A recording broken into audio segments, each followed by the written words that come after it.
La carta de Pablo a los Filipenses. La iglesia en Filipos fue la primera comunidad de Jesús que Pablo fundó en Europa Oriental, y esa historia se nos cuenta en Hechos capítulo 16. Filipos era una colonia romana en la antigua Macedonia, estaba llena de soldados retirados y era conocida por su nacionalismo patriótico. Así que, allá, Pablo tuvo resistencia cuando anunciaba que Jesús es el verdadero rey del mundo. Después de que Pablo salió de allá, aquellos que se hicieron seguidores de Jesús continuaron sufriendo resistencia, incluso persecución, pero siguieron siendo una comunidad vibrante, fiel al camino de Jesús. Pablo envió esta carta desde una de sus muchas prisiones y lo hizo por una razón muy práctica. Los filipenses habían enviado a uno de sus miembros, Epafrodito, para llevarle un regalo monetario a Pablo para su sostenimiento en la prisión. Pablo envió esta carta de regreso con Epafrodito para decir gracias y para hacer mucho más que eso. El diseño de esta carta no desarrolla una sola idea de principio a fin, como muchas de las otras cartas de Pablo. Más bien, Pablo ha reunido una serie de ensayos cortos, reflexivos o bocetos, y todos giran alrededor del centro de gravedad de esta carta, un poema en el capítulo 2. Este recuenta artísticamente la historia de la encarnación del Mesías, su vida, muerte, resurrección y exaltación. Luego, en cada uno de los bocetos, Pablo tomará palabras o ideas claves de ese poema para mostrar que el vivir como cristiano significa ver tu propia historia como una expresión viva de la historia de Jesús. Así que Pablo inicia la carta con una oración de acción de gracias y agradece a Dios por la generosidad de los filipenses por su fidelidad y expresa su confianza de que la obra transformadora que Dios ha empezado en ellos continuará mostrándose en más de esas hermosas expresiones de fidelidad y amor. Y Pablo, luego, se enfoca en la preocupación más obvia de ellos en ese momento, que es su condición en la prisión. Estar en una prisión romana no era algo fácil, pero paradójicamente había resultado en algo bueno para extender las buenas nuevas acerca de Jesús. Todos los guardias romanos, los administradores, todos saben que Pablo está en prisión por anunciar a Jesús como el Señor resucitado. Y su aprisionamiento ha inspirado confianza en otros cristianos para hablar de Jesús más abiertamente. Y Pablo es optimista de que será liberado de la prisión. Pero es posible que sea ejecutado. Y mientras reflexiona en esto, dice que realmente no sería tan malo, porque para mí, dice Pablo, vivir es el Mesías y morir es ganancia. Para Pablo, su vida en el presente y en el futuro es definida por la vida y el amor de Jesús por él.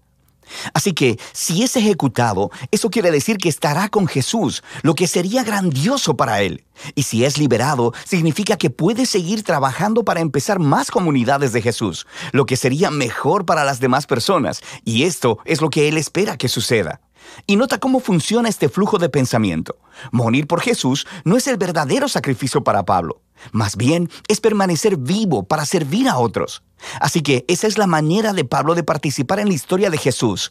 Sufrir para amar a otros más que a sí mismo. Pablo luego se vuelve a los filipenses y los exhorta a participar del ejemplo de Jesús pensando de la misma manera que él. Les dice, sus vidas como ciudadanos deben ser consistentes con las buenas nuevas del Mesías. Así que estos cristianos en Filipos vivían en un semillero de patriotismo romano, pero su manera de vivir debe ser moldeada por otro rey, Jesús, y eso podría traer persecución. Pero ellos no deben temer sufrir por estar asociados a Jesús, porque es la manera de vivir la historia de Jesús mismo, lo que lleva a Pablo al gran poema del capítulo 2.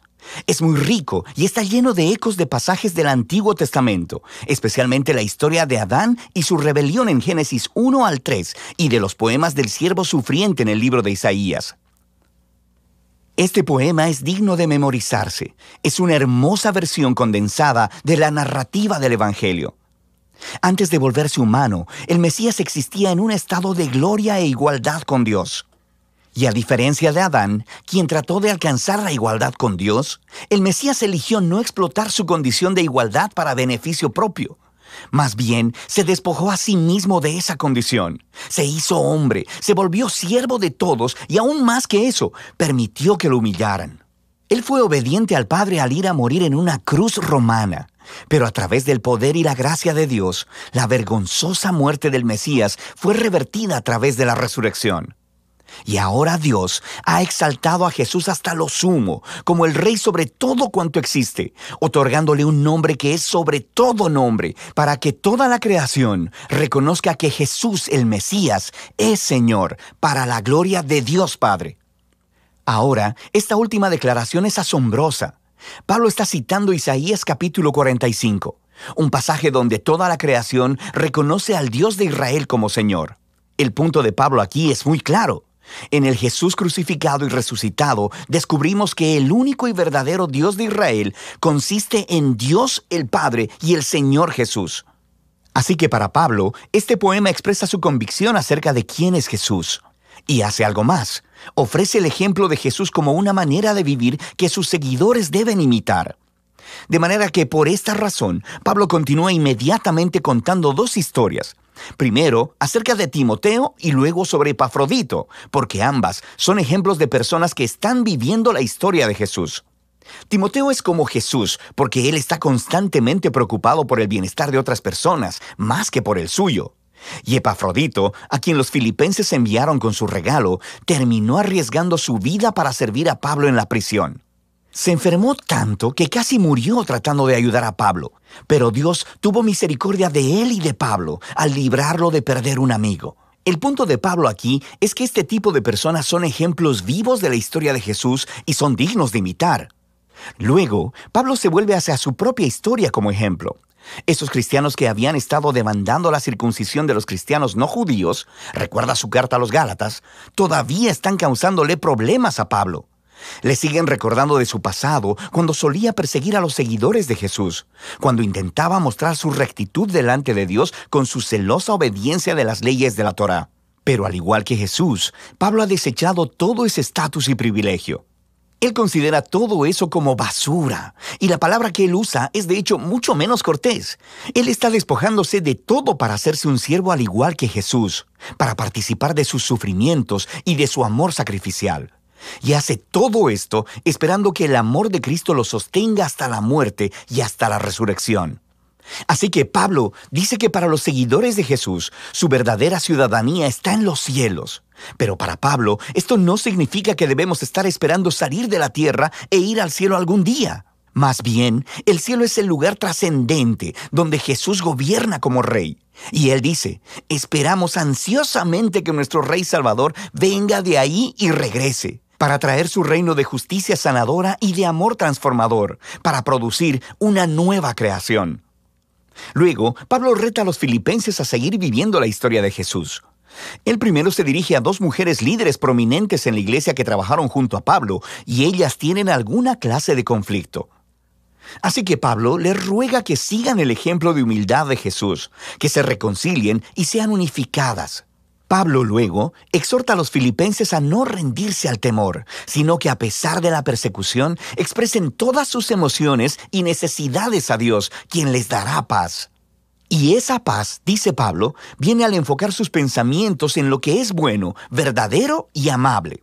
Siempre hay algo por lo que podrías quejarte, pero un seguidor de Jesús sabe que todo en la vida es un regalo, y podemos elegir ver la belleza y la gracia en cualquier circunstancia de la vida. Lo que lleva a Pablo a su conclusión. Él agradece una vez más por el regalo sacrificial de los filipenses y quiere que sepan que sus prisiones, sus tiempos de pobreza, no son verdaderas dificultades para él. De hecho, se convirtieron en sus mejores maestros, mostrándole que no importan sus circunstancias. Él ha aprendido el secreto del contentamiento, la simple dependencia en aquel que lo fortalece. Pablo ha llegado a ver su propio sufrimiento como una participación en la historia de Jesús. La carta a los filipenses nos da un vistazo único en el corazón y la mente de Pablo. Él veía su vida entera como una representación de la historia de Jesús. Y en esta carta puedes sentir su conexión cercana con Jesús, su conciencia de que el amor y la presencia de Jesús están más cercanos a él que su propia piel, y que eso es lo que le da esperanza y humildad en sus horas más oscuras. Así que Pablo nos muestra que conocer a Jesús es siempre un encuentro personal y transformador, y que esa es la clase de Jesús al que Pablo invita a los demás a seguir. Y de eso se trata la carta de Pablo a los filipenses.